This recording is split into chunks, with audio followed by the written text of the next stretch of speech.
الحمد لله نحمده ونستعينه ونستغفره ونؤمن به ونتوكل عليه ونعوذ بالله من شرور أنفسنا ومن سيئات أعمالنا من يهده الله فلا مضل له ومن يضلله فلا هادي له ونشهد أن لا إله إلا الله وحده لا شريك له ونشهد أن سيدنا ونبينا ومولانا محمدا عبده ورسوله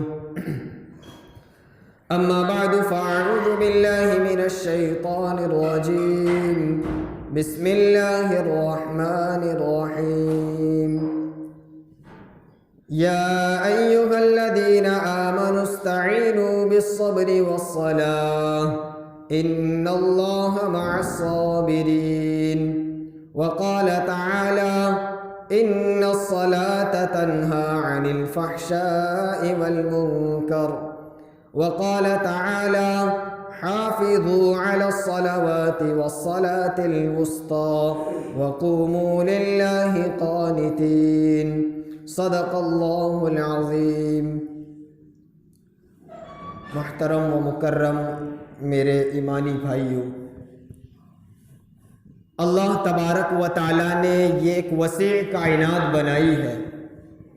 یہ اتنی بڑی دنیا میں آدم علیہ السلام سے لے کر آج تک کروڑوں انسان گزرے، اور پتہ نہیں قیامت تک کتنے آدمی کتنے انسان آتے رہیں گے۔ اس وسیع کائنات کے بنانے کا ایک اہم مقصد ہے، اور اس مقصد کے لیے اللہ تبارک و تعالیٰ نے ہمیں دنیا میں بھیجا ہے۔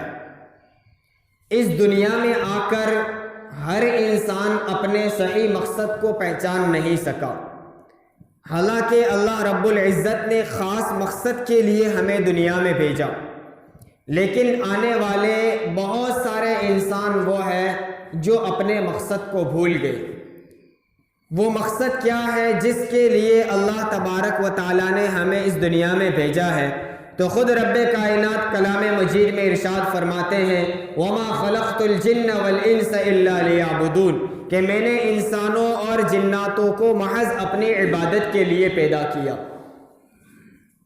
لیکن دنیا میں آ کر بہت سارے لوگوں نے عبادت کے صحیح رخ کو نہیں پہچانا، لہٰذا کوئی پتھروں کی پوجا کرتا ہے، کوئی سورج کے سامنے اپنا سر ٹیکتا ہے، کوئی آگ کی پرستش کرتا ہے، اور نہ جانے دنیا میں کتنے لوگ ایسے ہیں جو مختلف قسموں کی عبادت کرتے، مختلف چیزوں کی عبادت کرتے ہیں۔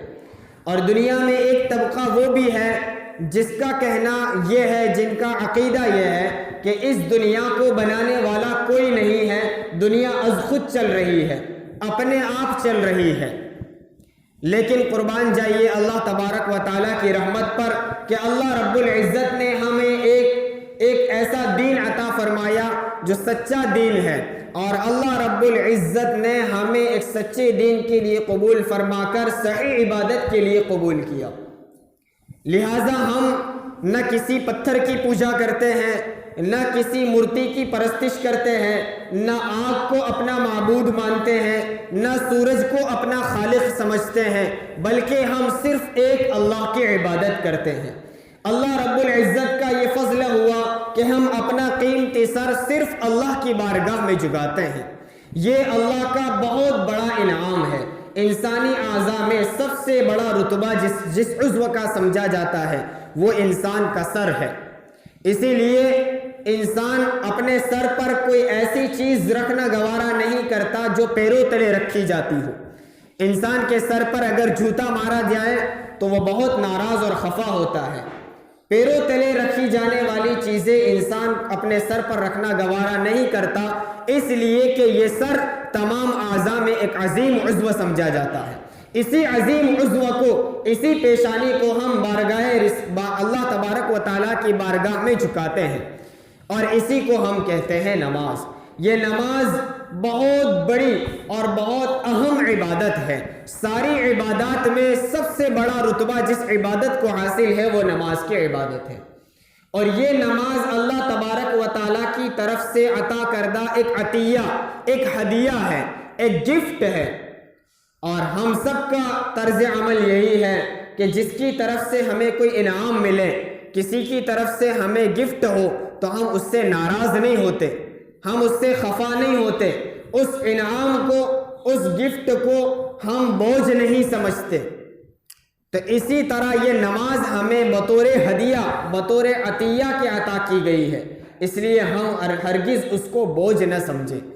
میں نے کہا یہ نماز عطیہ ہے اس لیے کہ آپ ساری عبادات اور سارے احکام کو دیکھ لیں، پوری شریعت جو نازل ہوئی اللہ تبارک و تعالیٰ نے حضرت جبرائیل علیہ السلام کے ذریعے نبی کریم صلی اللہ علیہ وسلم تک سارے احکام پہنچائے، یعنی پوری شریعت زمین پر نازل ہوئی۔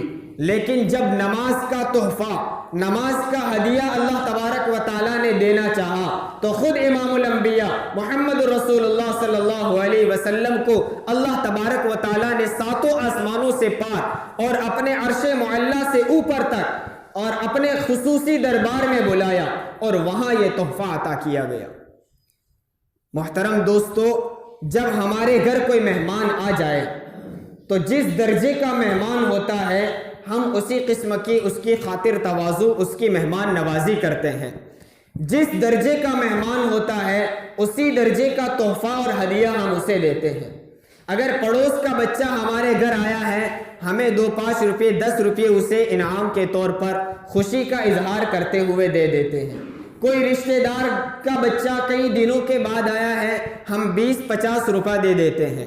لیکن اگر ہمارے گھر کوئی لیڈر آ جائے، ہمارے گھر کوئی سربراہ آ جائے تو ہم اسے ہدیے میں 10 کا نوٹ نہیں دیتے۔ کیوں؟ اس لیے کہ اس کا ایک مقام ہے، اس کا ایک درجہ ہے، اسی کے مناسب اس کو ہدایہ اور تحفے دیے جاتے ہیں۔ محترم دوستو، یہاں ذرا اندازہ لگائیے مہمان کون بنا ہے جو ساری مخلوقات میں سب سے افضل، جو فرشتوں سے بھی افضل ہے، وہ امام الانبیاء محمد رسول اللہ صلی اللہ علیہ وسلم کی ذات ہے، جو تمام انبیاء کے امام بنے، سارے نبیوں کے نبی بنے، وہ آج مہمان بنا ہے۔ اور مہمان بھی اس دربار کا بنا ہے جس دربار کا مالک، جس دربار کا خالق پوری کائنات کا مالک ہے، جس کے خزانوں کا اندازہ نہیں لگایا جا سکتا۔ ساری دنیا میں جتنے انعام، جتنے خزانے بھرے ہوئے ہیں، زمین و آسمان میں جتنے سونا چاندی اور جتنے انعامات بھرے ہوئے ہیں، سارے خزانوں کا مالک آج میزبان بنا ہوا ہے۔ اندازہ لگائیے، جب میزبان اتنا اعلیٰ ہو، مہمان اتنا اعلیٰ ہو تو اس کی طرف سے عطا کردے عطیہ اور اس کی طرف سے دیے گئے ہدیے بھی کتنے اعلیٰ ہوں گے۔ اور وہ ہدیہ کوئی اور نہیں، نماز کی عبادت ہے۔ اس لیے نماز کا اہتمام خود رسول اللہ صلی اللہ علیہ وسلم کی زندگی میں اور صحابہ کرام رضوان اللہ علیہ مجمعین کی زندگی میں اس قدر پایا جاتا تھا کہ صحابہ نماز کے علاوہ کوئی ایسا عمل نہیں سمجھتے تھے جس کے چھوڑنے کو کفر کہا جائے۔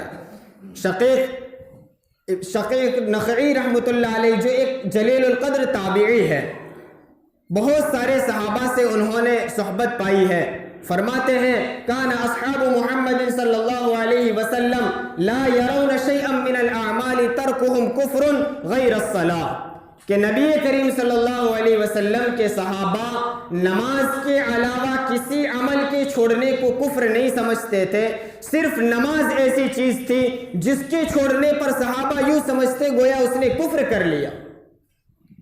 یہاں تک کہ احادیث میں آیا ہے بین العبد و بین الکفر ترک الصلاۃ، ایک حدیث میں آیا العہد الذی بیننا و بینہم الصلاۃ فمن ترکہا فقد کفر، یعنی جس نے جان بوجھ کر بغیر عذر کے نماز چھوڑ دی گویا وہ کفر کی بورڈر میں داخل ہو گیا۔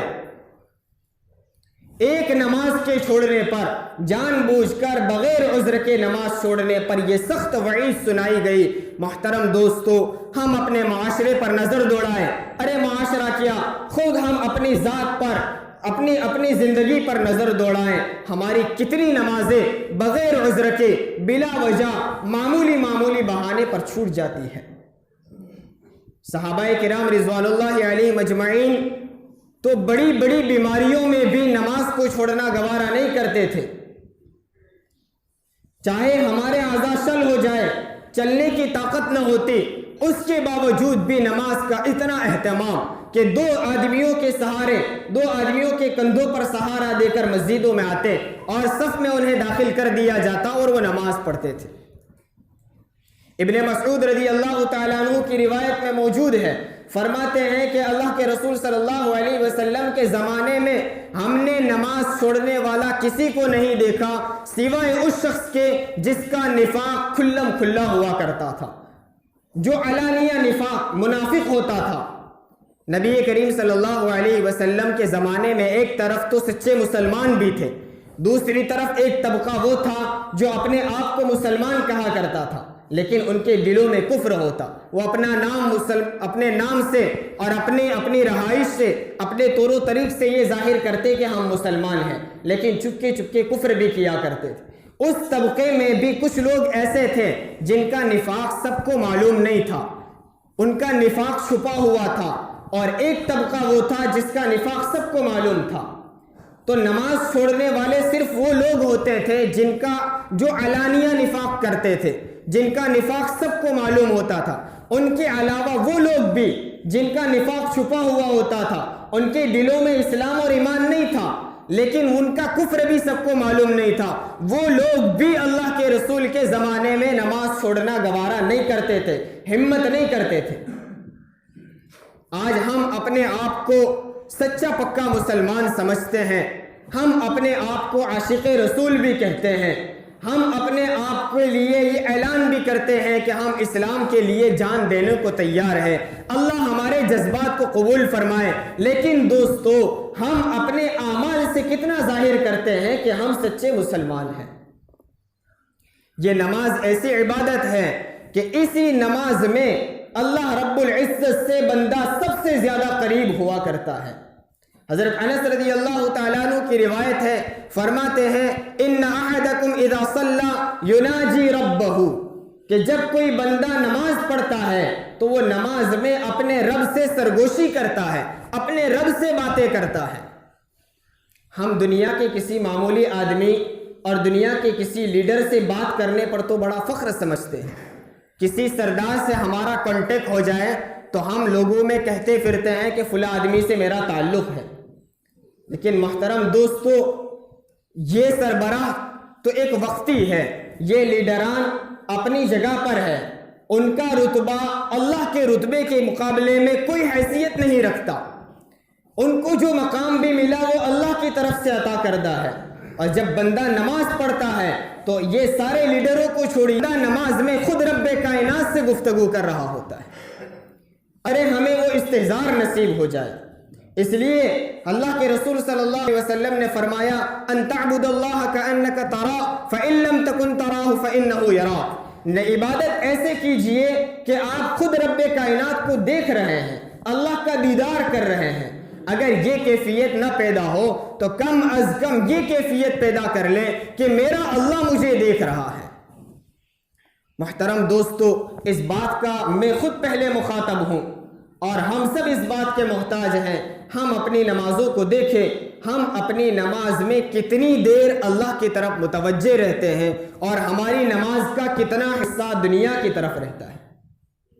جو چیزیں نماز سے باہر یاد نہیں آتی وہ ساری چیزیں ہمیں نماز میں یاد آتی ہیں، چونکہ شیطان پوری کوشش کرتا ہے کہ اس وقت یہ اللہ کے سامنے کھڑا ہوا ہے، اللہ کا قرب اسے حاصل ہو جائے گا، بھرپور کوشش کرتا ہے کہ وہ اللہ کی طرف اس کی توجہ نہ جائے۔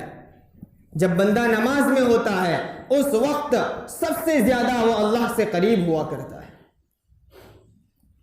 اور نماز جو اللہ تعالیٰ نے ہمیں عطا کی ہے اسے اسی انداز پر پڑھنا ہے جس انداز میں ہمیں عطا کی گئی ہے۔ اللہ رب العزت کا فرمان ہے حافظوا علی الصلوات والصلاة الوسطی، نماز کی محافظت، پابندی کرو۔ مفسرین لکھتے ہیں پابندی کا کیا مطلب ہے؟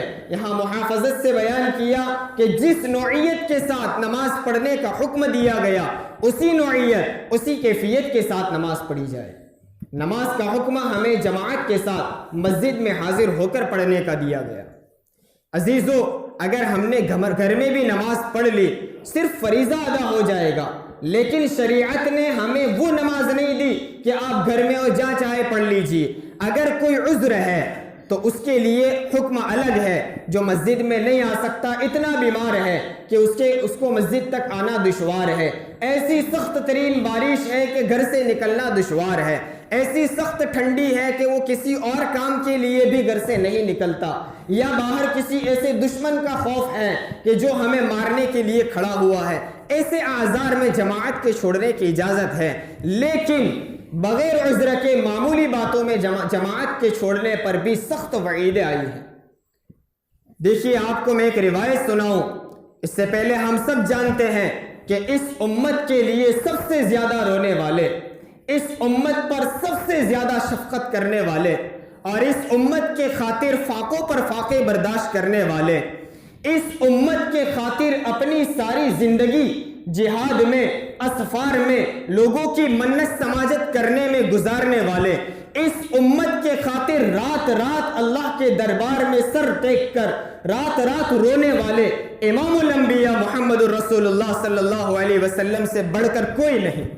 اس امت کا سب سے زیادہ شفیق بندہ اللہ کا رسول صلی اللہ علیہ وسلم فرماتے ہیں کہ دیکھیے اللہ کے رسول رحمت للعالمین ہے، اس کے باوجود فرماتے ہیں میرا جی چاہتا ہے کہ میں کسی کو حکم دوں کہ وہ جنگل سے لکڑیاں لا کر جمع کرے، پھر میں کسی کو حکم دوں کہ وہ لوگوں کو نماز پڑھائے، پھر وہ رحمت للعالمین صلی اللہ علیہ وسلم فرماتے ہیں میرا جی چاہتا ہے میں لوگوں کے گھروں میں جاؤں، اور جو لوگ مسجد میں حاضر نہیں ہوتے ہیں، جو لوگ جماعت کی نماز میں شریک نہیں ہوتے ہیں، رحمت للعالمین صلی اللہ علیہ وسلم فرماتے ہیں میرا جی چاہتا ہے ان کے گھروں کو جلا دوں۔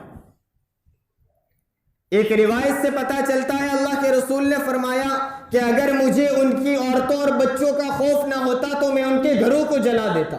دیکھیے ایک طرف رات رات اس امت کے لیے رو رہے ہیں، دوسری طرف جماعت کے چھوڑنے پر اتنا غصہ، اتنی ناراضگی کا اظہار کرتے ہیں کہ کہہ رہے ہیں جی چاہتا ہے ان کے گھروں کو جلا دیا جائے، کیونکہ جو بندہ نماز نہ پڑھے گویا اس کو اللہ کی زمین پر رہنے کا حق نہیں۔ اسی لیے تو کہا بین العبد و بین الکفر ترک الصلاۃ، بندے اور کفر کے درمیان صرف ایک آڑ ہے تو وہ نماز ہے۔ اس لیے دوستو آج اسی مجلس سے ارادہ کر کے اٹھیں کہ انشاءاللہ آج سے، ابھی سے موت تک ہماری ایک بھی نماز قضا نہیں ہوگی، کہیے انشاءاللہ۔ محترم دوستو، نماز کے ترک پر ائمہ کرام محدثین نے بھی سخت اقوال بیان کیے ہیں۔ بعض ائمہ کے نزدیک تو نماز چھوڑنے والے کو کافر کہا گیا۔ امام احمد رحمۃ اللہ علیہ فرماتے ہیں جس نے جان بوجھ کر بغیر عذر کے نماز چھوڑ دی کافر ہو گیا، مرتد ہو گیا، اور مرتد کا حکم قتل ہے۔ لہٰذا اگر اسلامی حکومت ہے، حاکم وقت کو چاہیے اسے قتل کر دے۔ امام مالک، امام شافعی رحمۃ اللہ علیہ فرماتے ہیں اگر وہ مرتد تو نہیں ہوا لیکن اس کا جرم اتنا سخت ہے کہ حاکم وقت اسے قتل کر سکتا ہے۔ ہم جس مسلک پر چلتے ہیں امام ابو حنیفہ رحمۃ اللہ علیہ فرماتے ہیں جس شخص نے جان بوجھ کر بغیر عذر کے نماز چھوڑ دی، حاکم وقت کو چاہیے اسے پکڑ کر جیل میں بند کر دے، قید کر دے، اور کب تک قید رکھے؟ یہاں تک کہ وہ سچی پکی توبہ کر کے نماز کا پابند بن جائے یا پھر اس کا جنازہ جیل سے اٹھے۔ اتنے سخت اقوال اپنی طرف سے بیان نہیں کیے، ان ائمہ نے قرآن و حدیث میں دیکھا کہ نماز کی کتنی تاکید آئی ہے۔ محترم دوستو، ہم اس بات کو ضرور تسلیم کرتے ہیں کہ ہمارے علاقے میں اور ہمارے شہر میں الحمدللہ نماز کا کچھ نہ کچھ اہتمام ضرور ہے، ہر بستی میں، ہر محلے میں، اور اب تو دیہاتوں میں، باڑیوں میں سب جگہ مسجدیں، مدرسے قائم ہو چکے۔ لیکن محترم دوستو، ہمیں اس بات پر اکتفا نہیں کرنا ہے، ہمیں اپنی بستی کا اندازہ لگانا ہے۔ میری بستی میں 500 آدمی، 1000 آدمی نوجوان رہتے ہیں، بالغ مرد رہتے ہیں، میری مسجد میں فجر کی نماز میں کتنے افراد ہوتے ہیں؟ ہم دیکھ کر یہ خوش ہو جاتے ہیں کہ ماشاءاللہ پوری صف بھر جاتی ہے، 2 صفیں 3 صفیں ہو جاتی ہے، لیکن اگر یہ دیکھیں کہ نماز نہ پڑھنے والے کتنے ہیں تو شاید وہ زیادہ ہی نکلیں گے۔ عزیز دوستو، نماز یہ فرض کفایہ نہیں ہے کہ چند لوگوں نے نماز ادا کر دی تو پوری بستی کی طرف سے ادا ہو جائے۔ جنازے کی نماز فرض کفایہ ہے، کچھ لوگوں نے آ کر نماز ادا کر لی تو بستی والے گنہگار نہیں ہوں گے، کسی نے ادا نہیں کی پوری بستی گنہگار ہوگی۔ لیکن 5 وقتہ نماز فرض عین ہے، ہر عاقل بالغ مسلمان کے لیے نماز فرض ہے، ہر ایک کو اپنی نماز ادا کرنا ہے۔ بستی کے 20-25 افراد کے ادا کرنے سے پوری بستی کے افراد کی نماز ادا نہیں ہوتی ہے۔ اس لیے ہم خود نمازوں کا اہتمام کریں، اپنے ماتحتوں، اپنے گھر والوں، رشتہ داروں سب کو اہمیت دلائیں۔ بچوں کو نماز کی تاکید اتنی کی گئی، حضور صلی اللہ علیہ وسلم فرماتے ہیں آپ کا بچہ 7 سال کی عمر پہنچ جائے آپ اسے نماز کی تاکید کرو، نماز سکھلاؤ، مسجد کی اہمیت سمجھاؤ، جماعت کی اور نماز کی اہمیت سمجھاؤ، اور اس کو مشق کراتے رہو، عادت ڈالتے رہو، یہاں تک کہ اگر وہ 10 سال کا ہو جائے پھر بھی نماز نہ پڑھے تو انہیں مار کر نماز پڑھاؤ۔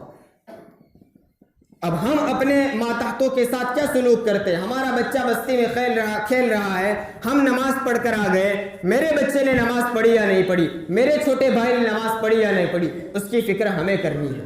اللہ تعالیٰ اس کی اہمیت ہمیں سمجھائے اور نماز کا اہتمام کرنے کی توفیق عطا فرمائے۔ آمین۔ وآخر دعوانا ان الحمد للہ رب العالمین۔